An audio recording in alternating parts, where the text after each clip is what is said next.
Hailed as the father of computer science, Alan Turing's life story is one of the most complicated and heartbreaking you will ever hear.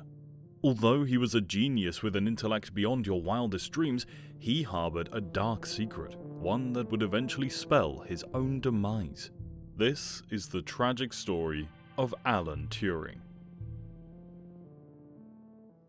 Born on June 23rd of 1912, Alan Matheson Turing entered a particularly tumultuous time in British history. He was born into a well-off family in London, with his father serving as a British civil servant in the Indian Civil Service. While this provided the family with wealth, it also meant that his parents spent most of their time in India. When Alan was just 9 months old, his parents returned to the other side of the world, leaving him and his older brother John in the care of his family friends. Now, while many of you may appreciate some personal space from your parents, this separation undoubtedly had a profound effect on the boys, with John believing that they had been sacrificed to the British Empire. For the first 8 years of Turing's life, he moved between foster care and his parents, who returned to England every few years. At the age of 10, Alan started at Hazelhurst Preparatory School, one of the best private schools money could buy. Here, he learned to play chess, and was often seen studying flowers on the hockey field instead of engaging in sports with his peers. At 13, he began boarding at Sherborne School in Dorset. This period would prove to be one of the most transformative, yet tragic, for young Turing. Alan displayed an almost obsessive interest in mathematics and science, leading to torment and isolation from his classmates. He struggled to fit in, as most boys his age were interested in girls and sports, neither of which interested him as much as numbers. His teachers worried about his performance in other subjects, suggesting he wasn't making the most of his education. On his report card, his headmaster noted, if he is to stay at a public school, he must aim to be educated. If he is solely to be a scientific specialist, he is wasting his time at public school. It's astonishing to think that one of Britain's greatest minds was underperforming at school. It gives some hope for the rest of us, right? That being said, Alan Turing had an IQ of 185, considered to be in the top 0.1% in the UK for his high intelligence, so perhaps it had a little more to do with that. Anyway, Alan's life was soon to change in more ways than one. In 1928, Alan met Christopher Morcom, and the two formed a close relationship. Christopher made Alan realize that he wasn't some weirdo for liking science and maths, and they shared many heated conversations about their passionate study. This friendship transformed Turing from the shy, isolated boy that he had become into a driven and enthusiastic scholar. For the first time in his life, Alan began applying himself in class, and the change in him shocked his teachers, who had all but given up on him. However, all was not as it seemed. Although everyone believed them to be close friends, Christopher was quickly becoming much more important to Alan than he could even comprehend himself. Though Alan was still young, he developed a fierce crush on his friend, constantly trying to impress him with his intellect and dedication. Sadly, homosexuality was still criminalized in the 1920s, and gay men were regularly thrown in jail for being indecent. Knowing this and expecting his feelings to be unrequited, he kept them to himself. Tragically, this friendship and potential love story was cut short in 1930 when Christopher suddenly fell ill and died at age 19. Alan was devastated, struggling to deal with the loss and unable to talk to anyone about his true feelings. He fell into despair, losing his sense of religion, and focused instead on where Morcom's soul was and how he could see him again. He wrote to his mother, explaining his turmoil. Quote, "I feel sure that I shall meet Morcom again somewhere, and that there will be work for us to do together, as I believe there was for us to do here. Now that I am left to do it alone, I must not let him down, but put as much energy into it, if not as much interest, as if he was still here." A tragic end to what could have been a beautiful love story. Alan Turing was accepted into Cambridge University in 1931 to study mathematics, where he truly began to excel and made a name for himself in his field. At just 23, he was elected as a Fellow of King's College due to his impressive dissertation, which proved the central limit theorem, something I can't even begin to understand, let alone explain. But let's just say it was very impressive. Soon after, he decided to pursue a doctorate in mathematical logic at Princeton University. While there, he published multiple papers, ones that, again, I cannot explain, but this is where Turing started to explore cryptography, or code breaking, and would soon pave the way towards his most notable accomplishment, personally ending World War II. After graduating with his PhD in 1938, Turing returned to England and resumed his fellowship at Cambridge. As the threat of war loomed over England, Alan started working part-time at the Government Codes and Ciphers School, or GCCS. He was secretly recruited along with other brilliant intellectuals as the government prepared for a war that would soon wreak havoc across the world. These people weren't just mathematicians like Turing, they had an amazing array of talents like linguistics and chess prowess. Together, they were taught about the German Enigma machine, an encryption tool that was virtually impossible to crack.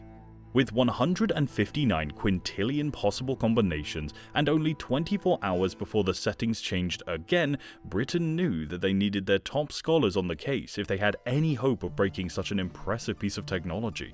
After months of tense anticipation, the news that the world dreaded was finally broadcast in September 1939. Britain was at war with Germany. The stakes were now higher than ever, so Turing was hired full-time and moved to Bletchley Park under strict instructions of secrecy. This is where the most important work of his life would begin. Once the war began, Alan was hired into a team of nearly 10,000 people at the Bletchley Park, all working day and night to decipher the seemingly random letters that the Enigma machine spurted out. It was frustratingly grueling work, knowing that all of their effort of the day would be useless once the clock struck midnight. They were forced to discard all their work each day, slowly demotivating them as they failed to save soldiers from Nazi attacks. Despite the odds, these men knew what was at stake and what they would lose if they gave up now. They worked tirelessly to crack the code, until one day, Turing realized they would need the help of something more advanced, something the world had never seen before. When he told his colleagues, they thought he was mad and that he was wasting their time, but luckily, Turing knew better. After finally convincing his team to help him, they worked around the clock until finally, they did it. They invented the bomb in March 1940, a miraculous machine that could do the unthinkable, decipher Nazi messages and put an end to their reign of terror. This was a turning point for Britain, as they could finally see where and when the Nazis were planning their attacks. Over the coming years, the bomb would uncover battle plans for numerous secret German missions and decrypt their defensive preparations for D-Day, where Britain finally brought the war to an end. It's believed that without this equipment and the brilliant minds in Hut 8, World War II could have continued for another 2 to 4 years, with no telling what the outcome would have really been. It was truly remarkable. Aside from his work, Alan had other interests, though they were few and far between. While at Bletchley Park, he met Joan Clarke, one of the only women working in her field. As a woman, her journey to becoming one of the top cryptanalysts in the country was very different from her male counterparts. She received a double first in mathematics at Cambridge, but as a woman, was not allowed to receive a full degree. When recruited to GCCS in 1940, she was initially assigned to clerical work in Hut 6, as a female cryptanalyst was unheard of.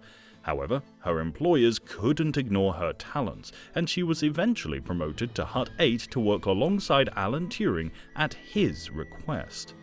She had met Alan briefly through her older brother at Cambridge, and the two became fast friends, working together to end the war.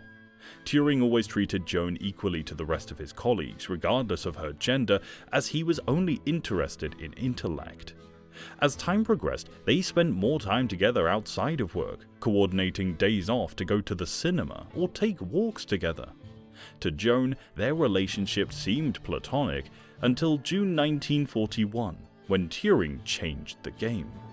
Knowing what we know of Turing's past, it would be impossible, but Alan proposed to Joan and she accepted. This seemed like the end of it. The two would marry, have children, and grow old together. Unfortunately, Alan knew this would never happen. Just a few days after proposing, he revealed his homosexual tendencies to Joan, expecting this to end their affair. Surprisingly, Joan was unbothered and continued their engagement, later stating in a 1992 BBC interview, quote, "Naturally, that worried me a bit because I did know that was something which was certainly permanent, but we carried on." It's important to realize that in the 1940s, marriage was often seen as a necessity for women. Joan knew that Alan respected her intelligence and her work, something that many men of the time would have been intimidated by, so it seemed like the logical match for her.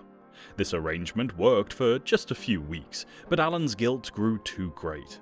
He knew that he would never be able to give Joan the love that she deserved, and felt that he was robbing her of her true happiness. With these fears looming over him, he quickly ended the engagement and set her free to find true love. They remained close friends up until Alan's untimely death. After World War II ended in 1945, Alan Turing and his colleagues returned to civilian life. Having signed the Official Secrets Act when they began their work at GCCS, they were not allowed to tell anybody about the work they had done during the war, so they received no recognition for their incredible achievements. That being said, Alan moved to Hampton in London and began working at the National Physical Laboratory, where he started creating the automatic computing machine, the beginnings of the modern computer. He released many papers during his time working there, and made significant strides towards the creation of our modern world, thriving in his new environment. Aside from his work, Alan was also training to run in the 1948 Olympics, only missing out due to an injury at the last minute. Post-war life seemed to be going perfectly for him, but unfortunately, everything would soon change for poor Alan. In December of 1951, Alan met a man who would permanently alter the trajectory of his life. Arnold Murray was 19 years old at the time and unemployed when 39-year-old Alan Turing met him outside a cinema in Manchester. The two seemed to get along well enough, and Alan quickly invited Arnold to lunch. The next week, the two spent the night together at Turing's home, where Arnold then robbed him of £8, which is the equivalent of about £350 today, and swiftly organized someone to rob his house. Now, Alan was pretty sure that Arnold had organized the burglary, but despite everything, he still had feelings for him.